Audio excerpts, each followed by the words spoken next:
सन्माननीय नामदार अजितदादा यांचं आगमन झालेलं आहे। सोबतच क्रीडा व युवक कल्याण मंत्री सन्माननीय संजयजी गुलसोडे साहेब यांचं देखील आगमन झालेलं आहे। टाळ्यांच्या गजरामध्ये आदरणीय दादांचं स्वागत करूया। आगतम स्वागतम सुस्वागतम झाले तर अशा आदरणीय महाराष्ट्राचे लाडके उपमुख्यमंत्री सन्माननीय नामदार अजितदादा पवार साहेब यांचं या ठिकाणी आगमन झालेलं आहे। टाळ्यांच्या गजरामध्ये आदरणीय दादांचं आपण स्वागत करूया। आदरणीय दादा आगतम स्वागतम सुस्वागतम।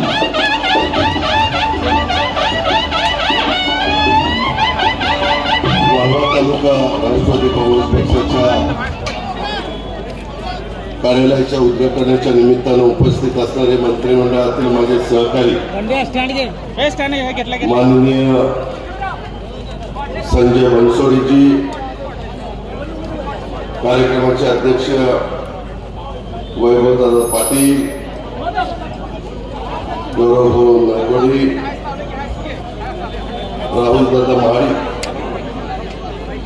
पद्माकर जगदाळे, चंद्रकांत पाटील, राहुल लाटणे, मनसुख भगिनींनो, माझ्या तरुण मित्रांनो, मी सुरुवातीला दिलगिरी व्यक्त करतो की आजचा कार्यक्रम हा 1 तास आधी व्हायला पाहिजे होता, परंतु आज मंत्रिमंडळाची बैठक होती, विषय बरेच होते आणि त्याच्यामुळं मी 2 वाजता मुंबईतनं निघणार होतो।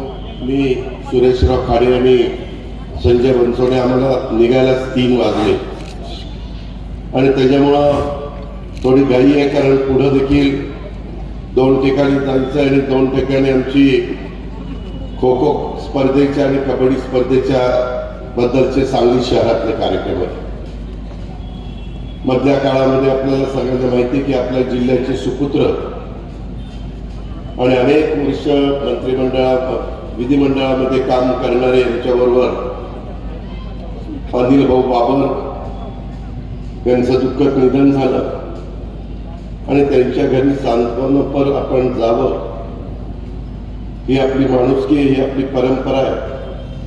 पण त्याकरता त्यांच्या चिरंजीवांना भेटण्याच्या करता मी तिकडच्या भागात निघालेलो होतो।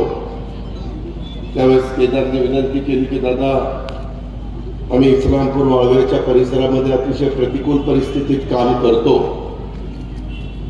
तसं बघितलं तर माझं फार पूर्वीपासून उरण इस्लामपूरला जाणं येणं आहे। माझी मोठी बहीण मोहनराव पाटील डॉक्टर म्हणून आरजी पाटलांची चिरंजीव त्यांना दिलेली आहे, त्याच्यामुळं 78 सालापासूनच माझं ज्या शहरामध्ये जाणं येणं आहे। काही राजकीय समीकरणं असतात आणि मधल्या काळामध्ये 2 जुलैला आम्ही काही सहकार्यांनी एक भूमिका घेतली, मग त्याच्यामध्ये प्रफुल्ल पटेल असतील, सुनील तटकरे असतील, हसन मुश्रीफ असतील, छगन भुजबळ साहेब असतील, धनंजय मुंडे असतील, संजय बनसोडे असतील, आदिती तटकरे असतील, असे अनेक सहकारी, बाबा अथराम असेल आणि जवळपास 50-52 आमदारांनी आम्ही भूमिका घेतली, ती उभ्या महाराष्ट्राने बघितली। मित्रांनो, एकंदरीतच देश पातळीवर ज्यावेळेस आम्ही विचार करत असतो त्यावेळेस मी अनेक पंतप्रधानांची कारकीर्द बघितली। आपल्या सगळ्यांना माहिती आहे, मी अतिशय स्पष्ट बोलणारा कार्यकर्ता आहे। प्रश्न अनेक असतात, अडचणी अनेक असतात, त्या सोडवायच्या असतात। मागे 2.5 वर्ष उद्धव ठाकरे साहेबांच्या मंत्रिमंडळामध्ये आम्ही सगळेजण काम करत होतो, परंतु नंतर एकनाथराव शिंदेंनी एक वेगळी भूमिका घेतली आणि त्याच्यातून ते मंत्रिमंडळ त्या ठिकाणी बाजूला गेले। एकनाथरावांच्या नेतृत्वाखालचं मंत्रिमंडळ पुढे आलं। या सगळ्या घटनांचे आम्ही साक्षीदार होतो, तुम्ही पण साक्षीदार होता। आणि मग हे सगळं होत असताना देश पातळीवर आज जी काही राजकीय परिस्थिती निर्माण झालेली आहे, नरेंद्र मोदी साहेब पहिल्यांदा पंतप्रधान 2014 साली झाले, उभ्या भारताने त्यांना भरभक्कम पाठिंबा दिला।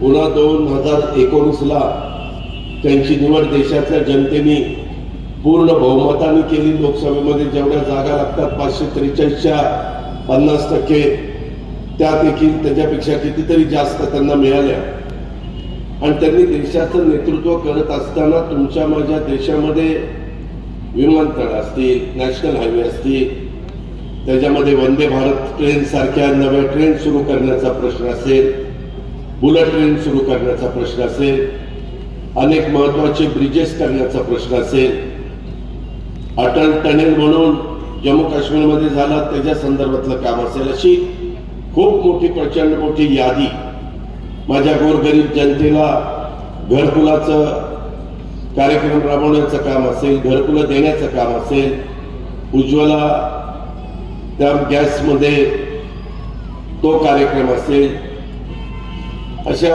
अनेक प्रकारचे कार्यक्रम हे त्यांच्या नेतृत्वाखाली आज देशभरामध्ये चाललेले आपण पाहतो.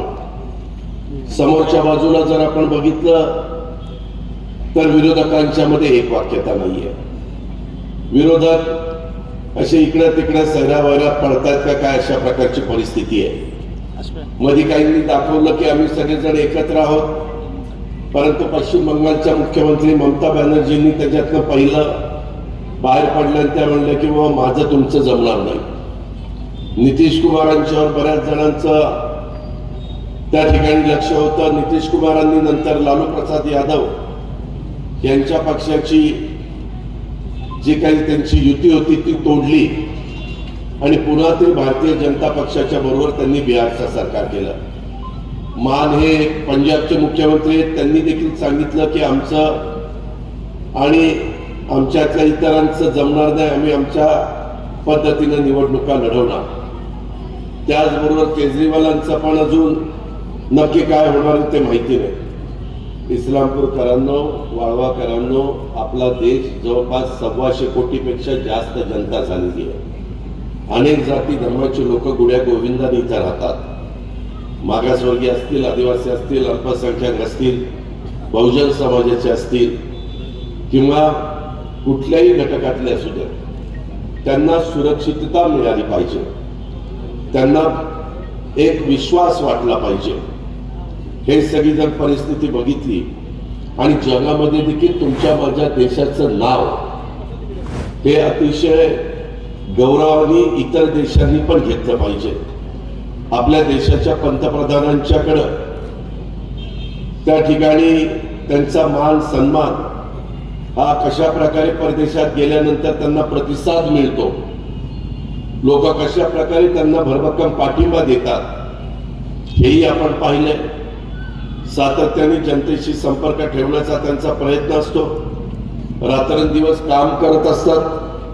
त्याच्यामध्ये कुठलाही सणवार साजरा न करता सतत विजन हेच की माझा देश इतर देशांच्या तुलनेमध्ये पुढं कसा जाईल, माझ्या देशातला प्रत्येक माणूस हा समाधानी कसा होईल, अशा प्रकारचं सातत्याने त्यांची भूमिका आपण सगळ्यांनी पाहिलेली आहे. आणि त्याच्यामुळंच आम्ही सगळ्यांनी विचार केला की बाबा अशा प्रकारचं नेतृत्व आज नरेंद्र मोदी साहेबांच्या नेतृत्वाखाली काम करत असताना, देश त्याच्यातनं पुढं चाललेला असताना 2028 पर्यंत तुमच्या माझ्या देशाची अर्थव्यवस्था $5 ट्रिलियन ही करण्याचं त्यांनी ठरवलेलं असताना आपण पण अशा नेत्याच्या पाठीशी उभं राहिलं पाहिजे. आपण पण त्यामध्ये कुठल्याही प्रकारची अडबुटेपणाची भूमिका न घेता त्या बाबतीमध्ये पाठिंबा दिला पाहिजे. आणि हीच भूमिका आम्ही सगळ्यांनी स्वीकारली आणि त्याच्यातून 2 जुलैला आम्ही या मंत्रिमंडळामध्ये सामील झालो एकनाथराव शिंदे साहेबांच्या. आज पण मंत्रिमंडळामध्ये संजय बनसोडे माझ्या बरोबर आहेत. त्यांना विचारा, अनेक महत्वाचे निर्णय आम्ही आजच्या दिवशी देखील घेतलेले. शेतकऱ्यांचे प्रश्न असतील, विद्यार्थ्यांचे प्रश्न असतील, गरीब घटकाचे प्रश्न असतील, इव्हन त्यामध्ये वयस्कर लोकांच्या बद्दल देखील काही महत्वाचे प्रश्न, त्याच्यातल्या खूप मोठे वेगवेगळे प्रश्न सोडवण्याचं काम आजच्या निर्णयाच्या माध्यमातून झालं. पण हे सगळं करत असताना प्रत्येक गावामध्ये, प्रत्येक तालुक्यामध्ये शेवटी तुम्ही ज्या पक्षाच्या माध्यमातून काम करत असता ती संघटना मजबूत असली पाहिजे. आणि त्याच प्रकारे आमचे वैभव पाटील आणि आम्ही सगळेजण आणि त्याच्यामध्ये केदारनी पण पुढाकार घेतला आणि आपल्या इस्लामपूर वाळवा परिसरामध्ये एक पहिल्या मजल्यावर आहे, थोडंसं आता जायला यायला जरा इतर वयस्कर लोकांना अडचणीच आहे, परंतु सुरुवात त्या ठिकाणी केलेली आहे, लिफ्ट देखील आहे आणि त्याच्यातून तुमचे प्रश्न सुटावेत, तुमच्या अडचणी सुटाव्यात। आम्ही अनेक वर्ष सरकारमध्ये काम करणारे कार्यकर्ते आहेत, मी तर 5व्यांदा उपमुख्यमंत्री पदाची शपथ घेतलेली आहे। मग शेतकऱ्यांचा ऊसाचा प्रश्न असेल, शेतकऱ्यांच्या इतर पिकं असतील त्याचा कुठलाही प्रश्न असेल, इव्हन दूध व्यवसायाचा प्रश्न असेल, आमच्या पोल्ट्री व्यवसायाचा प्रश्न असेल, रेशीम व्यवसायाचा प्रश्न असेल, आत्ताच मध्ये दुधाचे भाव पडल्यानंतर आम्ही त्याच्यामध्ये 5 रुपये लिटरला डायरेक्ट शेतकऱ्याच्या अकाउंटला डीबीटी करण्याचा निर्णय घेतला। गाईच्या दुधाला 5 रुपये जास्त, त्याच्यामध्ये करोडो रुपये राज्य सरकारला भरावे लागले तरी चालतील, परंतु शेतकरी हा अडचणीतून बाहेर निघाला पाहिजे, अशाच प्रकारची आमच्यासारख्या कार्यकर्त्याची भूमिका आहे। तसंच 1 रुपयामध्ये पीक विमा उतरवण्याचं काम असेल, ज्यावेळेस नैसर्गिक संकट येतं, मग ती गारपिटीचं असेल, अवकाळी पावसाचं असेल, अतिवृष्टीचं असेल, कुठल्याही प्रकारचं नैसर्गिक संकट आलं आणि आमचा शेतकरी त्याच्यात अडचणीत आला तर त्याच्यात एकनाथराव शिंदेच्या नेतृत्वाखाली हे महायुतीचं सरकार, देवेंद्र फडणवीसजी आणि आम्ही सगळेजण त्यामध्ये लक्ष घालून मार्ग काढण्याचा प्रयत्न करत असतो। कारण मित्रांनो, आम्ही शेतकरी हीच आमची जात आहे, आम्ही पण शेतकऱ्यांच्या पोटी जन्माला आलेलो, त्याच्यावर शेतकऱ्याची सुखदुःख शेतकऱ्यांनाच करत असतात, परंतु हे करत असताना अर्थव्यवस्था पण मजबूत राहिली पाहिजे, त्याच्यामध्ये कुठल्याही प्रकारची अडचण येता कामा नये। त्या संदर्भामध्ये आताच्या काळामध्ये जर शेतकऱ्यांच्याकडे, सर्वसामान्य माणसाकडे पैसा आला तर बाजारपेठ खुलून दिसते, तर लोक तिथं मोठ्या प्रमाणावर येतात, त्याच्यावर बाजारपेठेला पण चांगले दिवस दिसण्याच्या करता, दाखवण्याच्या करता ह्या सगळ्या मूलभूत गोष्टी अतिशय महत्वाच्या असतात। आणि त्याच्यामुळं इथं काम करत असताना केदार असेल, साजन असेल, सचिन असेल किंवा तहसीलताई असतील, तेजस्विनीताई असतील किंवा त्यांचे असंख्य कार्यकर्ते असतील, त्या सगळ्यांनाच मला विनंती करायची, आपण काळजी करू नका। राज्याचा अर्थमंत्री म्हणून मी सध्या काम त्या ठिकाणी करतोय, इथं आमचे खाडेसाहेब पालकमंत्री म्हणून त्या बाबतीमध्ये काम करतायत। मधल्या काळामध्ये एक महत्वाचा निर्णय देखील, अनेक वर्ष सगळ्यांची एक मागणी होती की अयोध्येला प्रभू रामचंद्राचं मंदिर झालं पाहिजे, आणि बरेच कोर्ट कचेऱ्या झाल्या, सुप्रीम कोर्टात 5 बेंचच्या समोर ते प्रकरण गेलं आणि अनेक प्रकारचे गोष्टी आपल्याला त्याच्यातलं पाहायला मिळाल्या, त्याच्यातलं अनेक प्रकारचं राजकारण आपल्याला पाहायला मिळालं, परंतु अतिशय मजबूत अशा प्रकारचे नरेंद्र मोदी साहेबांच्या सारखं नेतृत्व पुढे आल्यानंतर त्यांनी तिथं अतिशय सुंदर अशा प्रकारे, जिथं गेले 500 वर्ष असं सांगितलं जातं की बाबा मागणी होती, ती मागणी आताच्या काळामध्ये पूर्ण झाली आणि अतिशय सुंदर अशा प्रकारचं 22 तारखेला श्रीरामाचं मंदिर आणि तिथं मूर्तीची त्या ठिकाणी स्थापना ही करण्यामध्ये आली आणि त्याचं उत्साहाने देशाने स्वागत केलं, आपल्या सगळ्या परिसरांनी स्वागत केलं। हे सगळं करत असताना वाराणसीचं मंदिर असेल, उज्जैनचं मंदिर असेल, जी महत्वाची तीर्थस्थानं आहेत त्याला देखील एवढ्या मोठ्या प्रमाणात भाविक जात असतात, त्यावेळेस सगळ्या सुविधा मिळाल्या पाहिजेत, अशाच प्रकारची भूमिका त्यांची आहे। हे सगळं करत असताना शाहू फुले आंबेडकरांच्या विचारधारा ही आम्ही कुणी सोडलेली नाहीये, आम्ही त्याच रस्त्याने पुढे चाललो। युगपुरुष छत्रपती शिवाजी महाराजांचा आदर्श डोळ्यासमोर ठेवून मित्रांनो आम्ही काम करतोय। वाळवा तालुक्याच्या बद्दलचा इतिहास जर बघितला तर वाळवा तालुका क्रांतिकारकांचा, क्रांतीवीरांचा तालुका म्हणून हा ओळखला जातो।